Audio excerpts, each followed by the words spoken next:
It's time for Fantasy Football Semi-Pros. Let's do it. You ready? You got me running.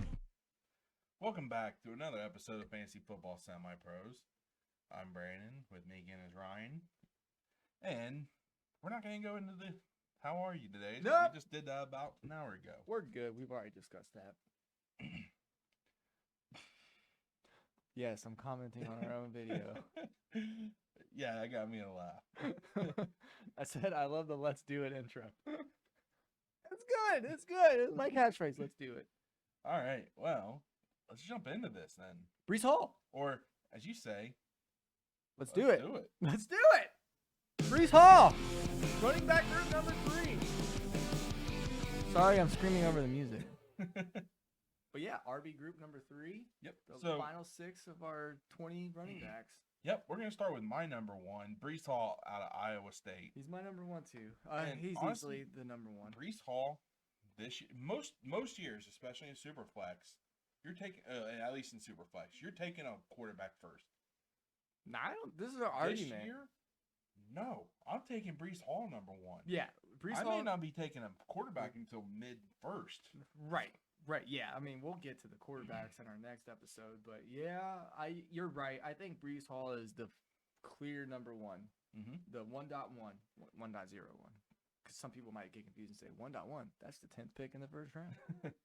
But my notes on him, Brees Hall, he's very patient behind the line of scrimmage. He really is. And but, that some of that is his scheme, their college scheme. But here's the thing. I think a lot of these running backs in this class specifically, they must have watched like Le'Veon Bell when he played for the Steelers. Le'Veon Bell was the founding father of the patience and not just running into a line of, 350-pound linemen. You know what I'm saying? Mm-hmm. But what complements Brees Hall's patience behind the line of scrimmage is his lateral movement and his explosion. Yeah, he has good acceleration, good burst. Yeah. Good burst. Stop, good start. vision. Stop, start, stop, go. Crazy. Great open field runner, too. So once he gets to that open field, he can outrun anybody. Actually, he's unable to maintain that speed to break the big run. Well, he gets tired. Yeah. Well, I would too. I'm not very And fast. there anymore. are still sometimes, and we're just nitpicking here at this point. But At this point, but he's still the clear. We both agree that he is the number 1 overall pick I agree with you easily there. in any format of a But rookie draft. he does sometimes bounce. He does bounce runs to the outside more than you'd like to see. He's looking for the big play. And Purdue. he's not great in pass pro. No, he's not used much of a pass blocker. I literally said not much of a pass blocker, but he makes up for it. He can't catch. Yeah, he has decent hands. Right, he can't catch. He's not the best PPR guy out there. He has the potential to do it, but he doesn't need to. I mean, in order to be elite, I think he does. It would add a lot of value. And I think it's something that he may actually be able to do later on. Yeah. And you may see it come about. Or we just didn't see it. Yeah. We didn't see it with Jonathan Taylor, and Jonathan Taylor's proven that he can catch. Najee Harris didn't have to catch, and we saw him carry the Steelers on his back this year to a 6-win game season. But I mean, whatever, he did it. Hey, they made the playoffs. Look, this guy's good. He's got good speed, good speed. Mm-hmm. It, like you said, tampers off 30, 40 yards downfield. Yeah, and I don't blame him. But he's pretty elusive. Great contact runner. When he takes contact, he's pretty good. Yeah.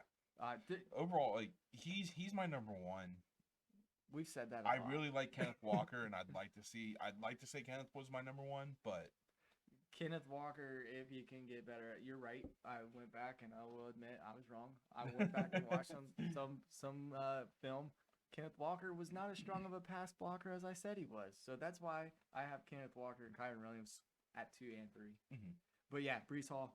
Number 101 in all drafts, I think. I wouldn't blame you if you took one of the top end wide receivers either. Drake London. I mean, if I had the option, I would take Drake London at 1. 1.1.1.01. All right, so next up, another running back that we like. He kind of hurt himself a little bit in the combine where he wasn't as quick as he showed on film. Kyron Williams in Notre Dame. But and here's the thing as well. you said he didn't show that quickness at the combine. Yeah. Like I said, you see it on the film, though. Okay, so Brees Hall, I think, is obviously the number 1 overall running back. I have Kenneth Walker and Kyron Williams both interchangeable at 2 and 3. Okay. Right, I tied have at 2. I have Kyron Williams as my number 5. I have this here because the biggest note I have on Kyron Williams is that he needs better ball security. Mm-hmm. I watched, I think, 5 games on him. So I kind of mentioned... He had a fumble in almost every single one of them. I mentioned our last episode. Tyler Beatty's kind of like Giovanni Bernard. This I actually had the notes for Kyron Williams. He kind of reminds me of Giovanni Bernard. He's a slippery, shifty runner. Mhm. I think he's got really good vision, and he's definitely a team player. He gets downfield and he blocks. One of the notes I have on him, though, is if his first read's not there, he is quick to bounce it to the outside.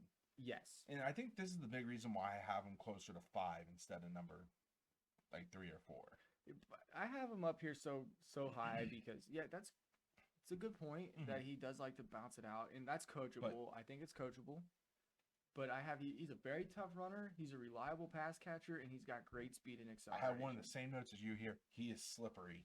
The fact that this isn't planned, everybody. He watched film probably months ago, weeks ago, and I just watched this film on Tuesday.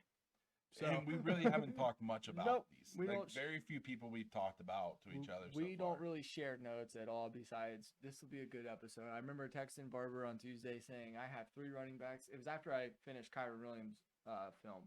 I had 3 running backs left to go over, and I said this is going to be a fun weekend. Kyron Williams, he has great hands. He runs good routes. Yep. And he was actually a wide receiver coming out of high school. That would explain the hands because man, this kid is smooth. At Notre Dame, he lined up in the slot for them even. Yeah, I think the PPR value here is why I have him so high between 2 and 3. The ball security is, and maybe that's a thing. Maybe he was like you said, or I didn't know he was a receiver in high school, but receivers don't really need ball security. But I mean, one of the other things I noticed about him, he might be one of the best pass protection blockers in this class. Yeah, it's a pretty good pass blocker. He's not afraid to take on a... What? He definitely, I feel like he could have the immediate impact as a third down back. Yep. That could potentially work into a little bit more. I think he could be a 3-down back eventually. I don't know about that. Like I said, I've compared him to Giovanni Bernard. Giovanni Bernard was never that workhorse 3-down back, except for a couple games a year when Joe Mixon was hurt or Jeremy Hill was hurt. And he did pretty good then. And I'm not saying like it's impossible for him to do that. I like him, but I think he's going to be that change of pace, 3rd-down back. That he's going to be a good bye week fill-in, maybe more. Okay. I have him as my number 3 if he can hold on to the ball. You have him as 3. I have him as 5. So we're not far off on him. He's definitely, I would say, mid to late 1st round rookie draft pick. Yeah, I mean, there's no doubt in my mind. Brees Hall, Kenneth Walker, well above him. That's fair. That's absolutely fair. I think I definitely would take Spiller above him as well. Okay. That's absolutely fair. And there's a lot of good wide receivers out there. Mm-hmm. Well, I would say there's about 7 or 8 receivers that really stand out. So it depends on team need and where you need to go from here to get yourself into a championship. Right? Yeah. Okay. So our next running back we had to talk about. This is going to blow your mind. Devonta Price out of FIU. Florida International. And I had this kid. And this kid, I really liked him. And we only have 1 game on him. But he is a powerful runner. This one game is, you want more. Yeah. You want to watch more. This kid stands out. He's a powerful runner. He has good long distance speed. Yep. He can catch. Good in pass pro. Actually, we didn't see much in the pass game, but he's good with yards after contact. Yeah, but I think he had 2 catches in the game I watched. And they were pretty close. Remember. They were pretty close in the film, and that was it. But he can't catch. Great cutback vision. So the ball carrier vision is there for sure. Yeah, you're good. Solid pass blocker. Balance, agility, acceleration. Yeah, like you said, he's got good speed. He's actually decent with his physicality and his power. Yep, I said tough runner with speed. But I mentioned Kyron Williams might be the best. I'm actually amending that. I think Devonta Price is the best pass protector running back in this. That's arguable, and I would. Yeah, you can swap them in and out. That being said, like I'm gonna talk good about this guy because I think he is. I think he's very good. He has good game speed. He has good burst and acceleration. But Where do you have them? I think I have him lower than what I should. Yeah, for some reason I have him at 16. I definitely need to move that one up. I have Devontae Price from FIU at number 12, and I am admitting now I'm moving that one up. I am sure. I am willing to reach on this kid in the middle of the second round. Fair. I am willing to risk and take a draft pick in the middle of the second round. I think I'm leaning early third on Devonta Price. Late second at the highest. I said middle, late second. I'm willing to reach. Yep. So man, yeah, I think that's crazy. We're pretty much on one game film when we're both like, we're impressed. I mean, like I said, I have him lower in my rankings. I'm not sure why. I might have been filling those out while I was half asleep. And I do need to adjust those. I've been thinking about it all week. I just never got my notebook and done it. I did my rankings today, this morning, this afternoon, because I didn't wake up this morning. I woke up at 12:30. But, I sit here and I cried because I moved some people down that I really like. And I said, no, this is how it's got to be. It's for the show. It's for the best advice that I can give. All right. Our next running back, Hassan Haskins out of Michigan. Hassan Haskins, he's an interesting player. He was definitely interesting. 3 down back for sure. In college, I don't think he's going to amount to much in the NFL. Okay, that's fair. He's more of a downhill runner. Okay. And he does not deviate from the play call. No. Like if it's in the A gap, he's going through that A gap whether somebody's there or not. I did have a couple plays here where he did make the cut back. So yeah, play was going A gap or the 3-hole, 5-hole, 2-4-hole, and he made that one cut back. He's got one cut to him, and that's it. The vision's not stellar. Yeah, but you're right. He sticks to the game plan. He sticks to the play. He doesn't improvise. No, he does. He lacks the athletic ability to improvise, but I think he catches pretty well. He's pretty fast. So I do have to note he wasn't used much in the passing game. He had a few. He had a few receptions, but yeah, you're right. He was more used as a pass blocker. He has good pass protection, very good at that, and great ball security. I think he has the tangibles to be great in the league.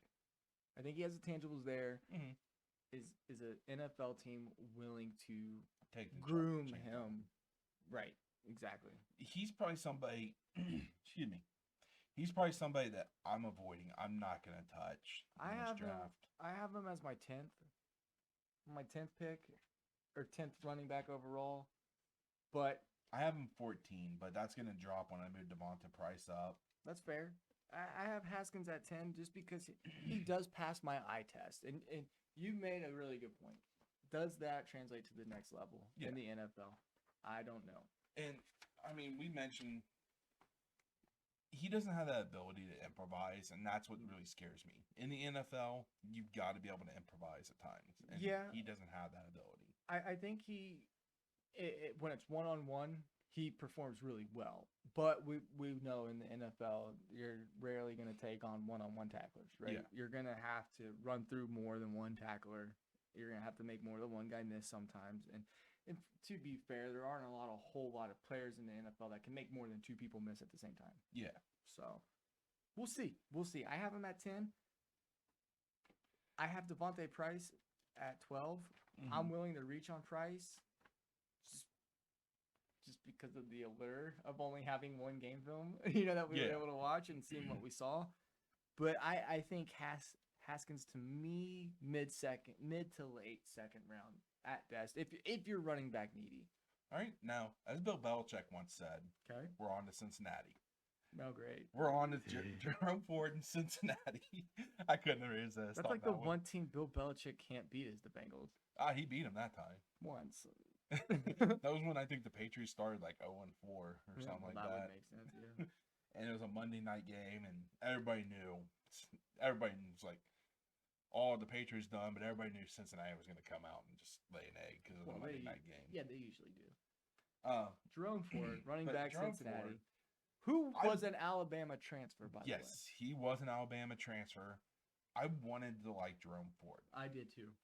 And I have him at number 9 in my rankings, but I've been talking since we've started recording running backs. I have I'm him. moving him down. I have him at 18. Yeah, I'm moving him way down. And there's no hard feelings. You know, I live in Cincinnati. I'm a Bengals fan. I've never really been a Bearcats fan though, or a Xavier But fan. Weirdly. Jerome Ford, he has terrible pass protection. Yes, He does have good contact balance, and he has decent vision and patience. Mm-hmm. But everything else is just average. Yeah, he ran a limited route tree, but he does show a catching ability. Yes, I said It's just- catches well out of the backfield. But it's the circle routes and it's the out routes. That's it. Or He the didn't- little bubble routes. He didn't really grade out well in anything. He doesn't have great burst or acceleration. I said average. Yeah, he's average at quickness. But he does have good speed. And And if he gets to the open field, he can't outrun people.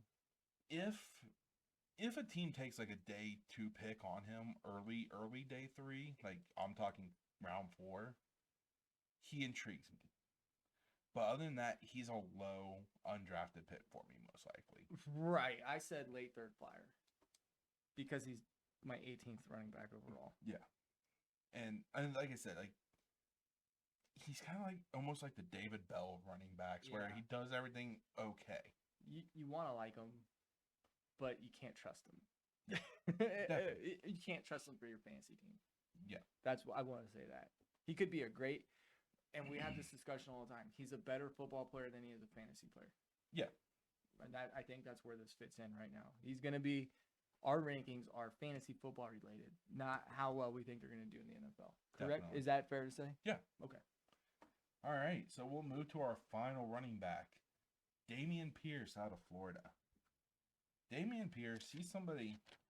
Where do I have him? I actually have him as my 6th best running back. I have him at 11. And he's somebody that he's risen on a lot of people's boards. I like his physicality. He's a big dude. Yeah, he has great contact balance. Yep. He's a hard runner, and he's not afraid to deliver contact. No, for the size that he has I said he has really good balance, and he just has like a little ballerina feet, you know, but he's got strong ballerina feet. This can be used to argue one way or the other. Okay. You can say he hasn't been used much, or you can say so he still has a lot of tread on those tires. Yep. Or you could say he hasn't been used much, so he's not going to be used in the NFL. He only had 9 games out of 48 where he received 10 or more carries in a game. That's just, I mean, And- but and notoriously that's Florida hasn't been good these last 4 years. fair. So they've And that's been what I'm playing saying. from behind. This stat can be manipulated either way you want. You make it fit your narrative. This is one of But those ones you can do that way. With him, he has good short area burst. Yes. Um, Not really super fast though. He's more explosive. He's one of those guys that's fun to watch when he delivers content. he's a downhill runner, but he's not elusive. Nope. But he was split out often, and he ran good routes. Yeah, I said he can catch. But they didn't throw to him much. And he's a decent pass blocker. Yeah. He did okay. He's somebody that He tries. he tested well, I think, at the combine, and that brought him on more people's boards. Mm-hmm. But if you watch his tape, like, you really want to like this guy. But Because of all the hype. They didn't want to use him much at Florida. Yeah, he was and it's kind of like going back to Justin Ross from Clemson. You know, he's very underutilized his senior year at Clemson, and I think Damien Pierce was very underutilized at Florida. He's one of those guys, if you draft him, you're drafting on the potential upside that you can see. You're not drafting because you've seen it. Because it's proven. And because of this, Pierce is at best a mid-second rounder to me. I have him early third. I have him at Early 6, so third. I think he's a mid-second. I got him at 11. So Yeah. we're not too far off. No. I don't think we're all too far off. But No. Like I said, I like this guy, and I think he has the upside there. definitely, I agree. And it may be that he gets the NFL and he becomes the second part of a committee, which still is decent value. Right now, because most teams are moving to a running back by committee. Yeah, almost every team's at a committee. Yeah. Except unless you have a Najee Harris, a Derrick Henry. Right. That's I guess about you can it. even include Joe Mixon in there. Yeah. There's only a few teams that Dalvin Cook, Saquon, Christian McCaffrey. Saquon was a little more of a committee last year. McCaffrey, if he can stay healthy, and Right. those are being some questions that That's only we're 5 going to off talk the top about. of our head. Those are going to be people we talk about come redraft season. Right. Yeah. Which this one's going to be interesting. That's gonna be a doozy. These upcoming drafts are going to be tough. Yeah, I mean, I don't know I which think way to go. everybody knows who 1-1 is, but Who's 1-1? Jonathan Taylor. Without a doubt, he's my 1-1. But my question starts: where do you start taking McCaffrey? Where do you start taking Saquon? Wait first. And well, Christian McCaffrey. A lot of people still argue he's 1-2. But If he can stay the healthy. injuries last 2 years have scared you. That's what happened to Barkley But too. that's a tangent. We're gonna get on that later on in the season. Well, before the season starts, but yeah. It just shows my mind's always starting to think ahead on this stuff. Yeah, But I'm still in dynasty mode right now. Oh, I am too. I'm more hardcore in dynasty mode, but that doesn't mean I don't think about redraft and possibly making moves for some of these players. Nope, you're right.